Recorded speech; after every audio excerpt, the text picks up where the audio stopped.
Selamat datang di Extra Smack, di mana kita akan nge-recap dan nge-review episode SmackDown hari ini tanggal 20 Juni 2026.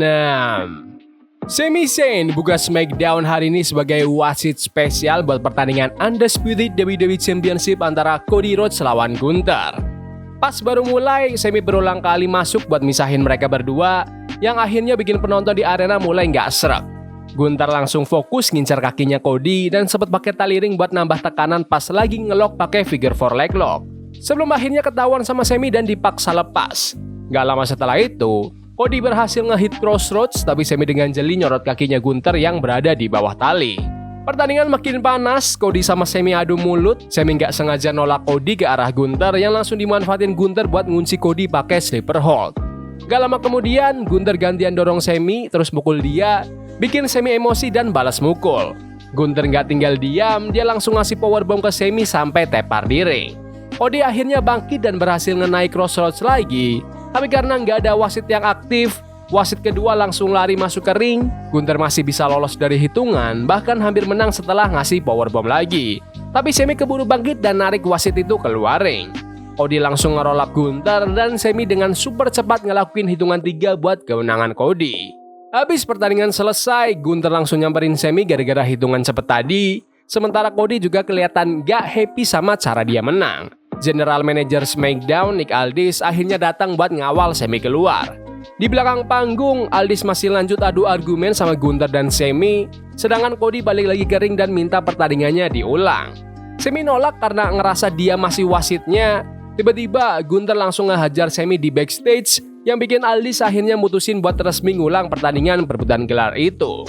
Pas pertandingan diulang, Gunther langsung ngincer Cody pakai sleeper hold dan keduanya sempat saling balas kuncian. Tapi laga ini malah berakhir anti klimaks pas Sami Zayn tiba-tiba lari ke ring dan ngehantam Gunther pakai Helluva Kick, yang otomatis bikin pertandingan selesai lewat disqualification.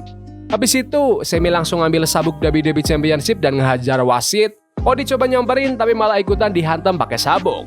Sami akhirnya pergi lewat area penonton sambil disorakin parah, bahkan sempat-sempatnya ngerobek poster punya fans pas jalan keluar. Cody cuma bisa duduk lemas sambil megangin sabuk juaranya. Jujur, aku pengen banget lihat pertandingan Cody Rhodes lawan Gunther selama 20 menitan lebih demi gelar WWE, yang pastinya bakal jadi laga klasik. Tapi segmen ini emang lebih fokus ke cara Sami Zayn ngewasitin dan masalah pribadi dia sama Cody, yang akhirnya merembet ke Gunther sepanjang match. Dari awal aku udah nebak bakal ada ending yang kontroversial sih. Cerita ini jelas masih panjang. Kayaknya bakal mengarah ke triple threat match meski emang belum resmi, tapi cara ini beneran efektif buat bikin penonton makin benci sama Sami. Di backstage, Jade Cargill ngeritik Tiffany Stratton yang hobi banget ikut campur urusannya dan bilang kalau event Night of Champions butuh pesona kebintangannya dia. Jade pun langsung nantang Tiffany buat sabuk Women's United States Championship. Sepanjang interview, Michin sama Bifeb kelihatan terus ngedukung Jade.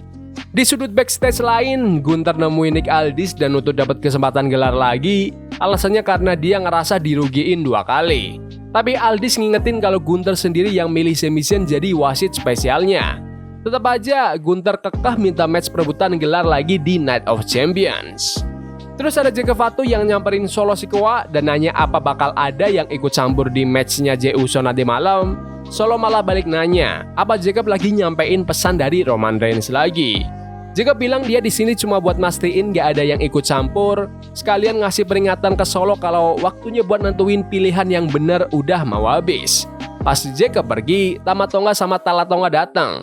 Solo sempat nawarin buat nemenin mereka ke ring, tapi mereka nolak dan bilang kalau fokus mereka itu ke sabuk tag team, bukan urusan The Bloodline. Selain itu, ada video cuplikan tentang Black Monroe. Di video itu, Black ngebahas sejarah masa lalunya sama Julia pas di Jepang dulu dan ngumumin kalau dia bakal datang ke SmackDown. Dia ngeklaim kalau peran utama udah nungguin dia di sini dan ngasih peringatan ke yang lain biar nggak usah protes kalau nanti langsung dia balap. Masuk ke perebutan sabuk WWE Tag Team antara Damian Priest dan R-Truth melawan The MFT. Kekuatan fisiknya Tala langsung bikin timnya unggul di awal, bahkan dia sempat ngasih choke slam ke Damian di pinggir ring. Habis jeda iklan, Damian mulai bangkit dan sempat balikin kendali buat timnya. Solo Sikoa tiba-tiba muncul di pinggir ring pas tensi lagi tinggi-tingginya, tapi Tala nunjukin isyarat kalau mereka nggak butuh bantuan Solo. Damien langsung ngehantam Solo dari pinggir ring, Tala malah nggak sengaja hilang posisi pas Damien ngehindar dari serangannya.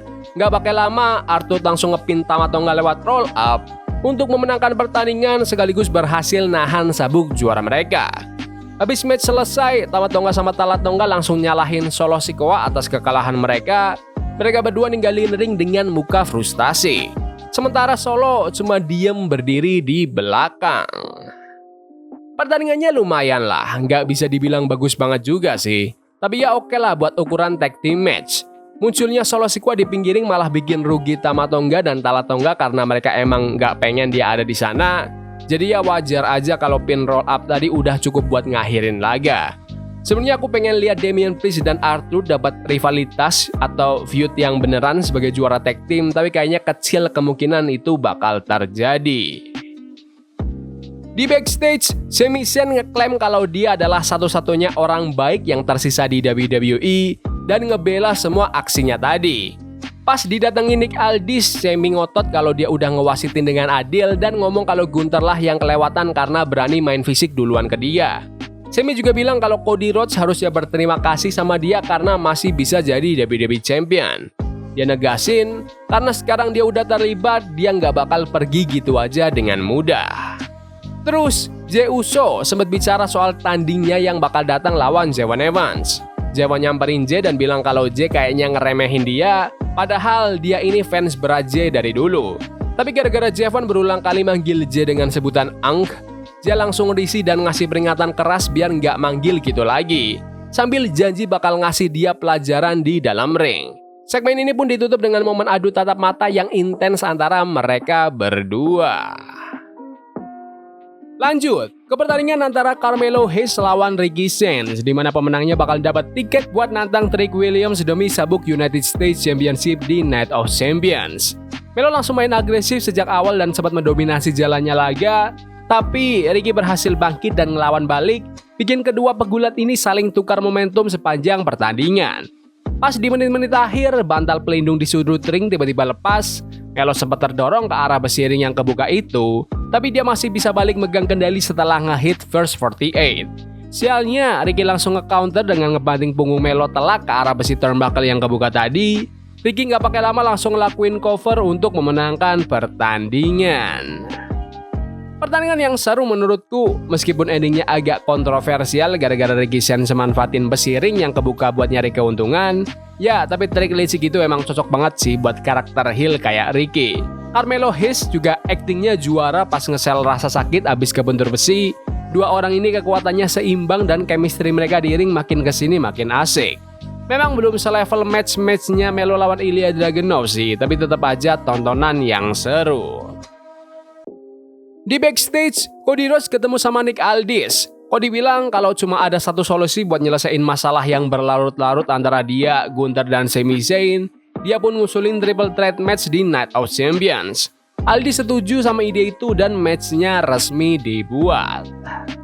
Sementara itu, Charlotte Flair bilang kalau dia bakal terus ngebuktiin kenapa dirinya pantas dijuluki The Queen. Dia juga sadar kalau udah beberapa tahun ini dia nggak megang sabuk juara wanita. Charlotte negasin kalau fokusnya sekarang adalah ngalahin Liv Morgan dan Io Sky demi jadi juara buat yang ke-15 kalinya. Terus ngebawa momentum besar itu menuju SummerSlam.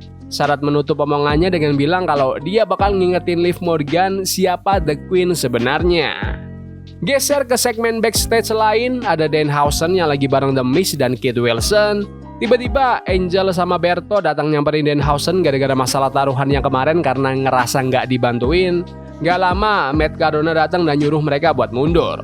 Segmen ini ditutup dengan Cardona yang sempat ngobrol bentar sama The Miz sebelum akhirnya pergi. Di tempat lain, R-Truth kelihatan lagi ngobrol sama Finn Balor setelah match perebutan sabuk tag team tadi. Truth ngerayain kemenangan mereka dan bilang ke Finn kalau dia bakal bantu Finn buat menangin sabuk juara juga. Dia bahkan bilang kalau sekali kamu jadi bagian dari Judgment Day, kamu bakal jadi anggota Judgment Day seumur hidup. Pas lagi asik ngobrol, Damian Priest datang dan langsung bilang kalau dia nggak sudi ikut perayaan bareng orang yang nggak bisa dia percaya. Maksud Damian sebenarnya nyindir Finn, tapi dasar Truth, dia malah salah paham dan kebingungan pas Finn langsung jalan pergi gitu aja. Turnamen semifinal King of the Ring berlanjut. Kali ini mempertemukan Jey Uso lawan Javon Evans. Javon langsung tancap gas di awal ring. Dia berulang kali manfaatin kecepatannya buat nyari celah sambil tetap nahan sakit di bagian rusuknya gara-gara cedera yang dia dapat di babak turnamen sebelumnya. Perlahan tapi pasti, Jey Uso mulai bisa balikin keadaan dengan sengaja ngincer rusuk Javon yang cedera, sekalian buat memperlambat tempo permainan. Pertandingan berjalan sengit banget karena Javon berkali-kali nahan sakit demi bisa ngelakuin comeback. Gerakan Spanish Fly sempat hampir bikin Javon menang dan setelah itu keduanya saling adu jotos di tengah ring. Jey sempat nge-hit spear yang hampir membuahkan hasil tapi Javon masih kuat dan balas nyerang lagi dengan sisa tenaga yang dia punya. Di detik-detik terakhir, Jey berhasil nge-counter Javon, langsung diajar pakai spear kedua untuk memenangkan pertandingan. Habis match selesai, Jey Uso dengan sportif bantuin Javon Evans buat berdiri.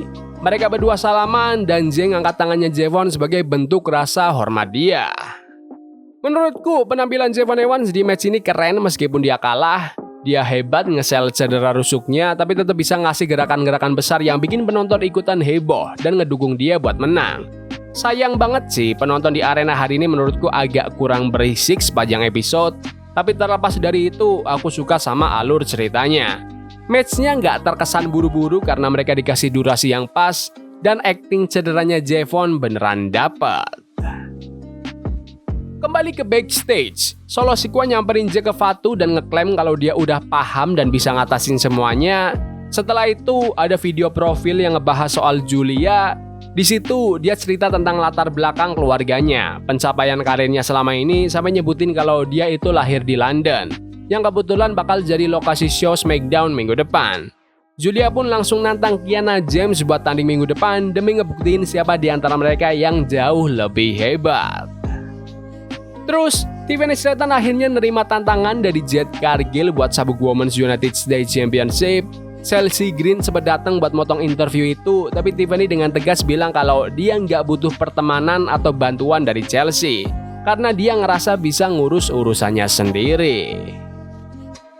SmackDown lanjut sama video cuplikan tentang Liv Morgan. Di situ dia bilang kalau turnamen Queen of the Ring adalah ajang buat ngebuktiin siapa yang benar-benar terbaik. Dia juga ngeremehin sejarah gelar juaranya Charlotte Flair dan dengan pede ngeklaim kalau dirinya adalah Women's World Champion terbaik sepanjang sejarah. Terus ada juara Women's Tag Team, Brie Bella dan Paige yang muncul di segmen promosi jelang laga pertahanan gelar mereka lawan Bayley dan Lyra Valkyria di Raw besok. Dua-duanya kompak bilang kalau mereka udah siap buat ngadepin tantangan itu dan bertekad buat tetap megang sabuk Women's Tag Team Championship. Di backstage, Jessie Jane, Fallon Henley, dan Lainey Reed kelihatan lagi ngasih reaksi soal omongan sang juara tadi. Geng ini ngeremehin Brie dan Paige, bahkan nyebut mereka berdua cuma modal jual nostalgia doang. Lainey negasin kalau Fatal Influence bakal datang buat ngerebut sabuk Women's Tag Team. Sementara Jessie bilang kalau dia berencana buat nuntut match lawan Paige di London minggu depan dan janji bakal bikin Paige malu di ring. Kamera beralih nunjukin Jey Uso yang disamperin Cody Rhodes. Cody ngasih selamat ke Jey karena udah berhasil lolos ke babak selanjutnya di turnamen King of the Ring. Sekalian ngingetin kalau Jey cuma butuh satu kemenangan lagi buat dapat tiket ke SummerSlam. Jey langsung ngebales kalau dia bakal ketemu Cody di sana, tapi Cody ngingetin lagi kalau Jey masih harus ngelewatin tantangan dari Obafemi dulu. Pas Cody udah pergi, gantian Sami Zayn yang nyamperin Jey.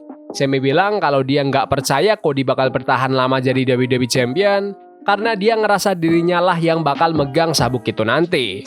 Sami terus nanya ke Jey gimana kalau hal itu beneran terjadi. Jey cuma jawab simpel kalau dia bakal ngelakuin apa yang harus dia lakuin. Sami nutup obrolan mereka dengan nitip salam buat The Bloodline. Sebelum kita masuk ke main event, Charlotte Flair sempat papasan sama Jade Cargill, Michin, dan B-Fab di backstage. Suasana langsung memanas dengan cepat dan B-Fab tiba-tiba nyerang lutut kirinya Charlotte. Jade gak pakai lama langsung nginjet lutut yang cedera itu sebelum akhirnya para kru dan petugas datang misahin. Gak lama setelah itu, Charlotte kelihatan lagi ngobrol sama Alexa Bliss dan Nick Aldis. Charlotte ngotot kalau dia nggak apa-apa dan bilang ke Aldis kalau dia tetap mau tanding. Liv Morgan masuk sambil bawa sabuk Women's World Championship-nya ngetawain kondisi Charlotte. Waktunya main event, semifinal Queen of the Ring antara Charlotte Flair lawan Liv Morgan. Liv langsung main cerdik dengan sengaja ngincar kaki Charlotte yang lagi cedera. Sepanjang match, Liv berkali-kali ngehajar lutut itu pakai tiang ring, sudut ring, sampai ngasih kuncian yang bener-bener bikin Charlotte kesusahan buat nyari momentum buat bangkit. Walaupun kondisinya lagi cedera parah, Charlotte tetap ngasih perlawanan sengit.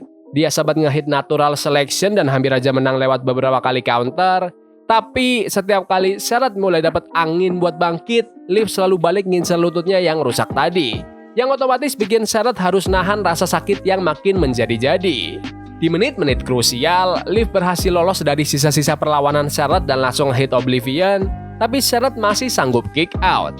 Gak nunggu lama, Liv langsung transisi lagi buat ngincar kaki Charlotte yang cedera dan ngunci pakai single leg wrap.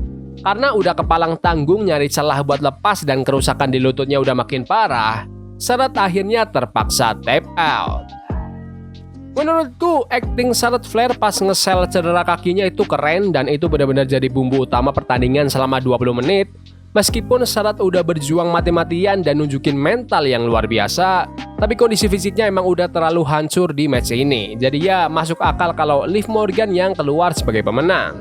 Aku suka sama gaya main Liv di sini yang benar-benar nggak ngasih ampun dan terus-terusan nyerang titik lemah lawannya sepanjang match. Oke, secara keseluruhan aku cukup menikmati SmackDown hari ini. Episodenya nampilin match-match yang punya pertaruhan jelas, di mana menang atau kalah itu benar-benar ngaruh. Ditambah ada perebutan sabuk juara juga, acaranya otomatis jadi jauh lebih menarik buat ditonton. Tapi ya, emang ada beberapa momen sepanjang show yang rasanya cuma kayak filler atau sekedar buat nambah durasi aja. Soalnya ini kan show 3 jam, makanya aku udah nggak sabar banget nungguin formatnya balik lagi jadi 2 jam. Jujur, aku pribadi pengennya dapat pertandingan Cody Rhodes lawan Gunther yang lebih matang dan rapi buat sabuk WWE title. Tapi aku paham lah kalau match tadi emang tujuannya lebih buat majuin alur cerita biar Sami Zayn bisa makin terlibat. Dari semua match yang ada, aku paling suka sama laganya Jey Uso lawan Javon Evans. Walaupun matchnya Liv Morgan lawan Charlotte Flair juga bagus menurutku. Sebagai catatan terakhir, penonton di arena hari ini kurang begitu berisik. Dan ini udah minggu kedua berturut-turut yang kondisinya kayak gini. Kayaknya sih fans di Amerika emang seneng-seneng aja bisa datang langsung ke arena, tapi mereka nggak seantusias atau seheboh dulu lagi pas ngikutin jalannya pertandingan di ring. Tapi menurut kalian gimana SmackDown hari ini? Bagus? Gak bagus? Komen di kolom komentar.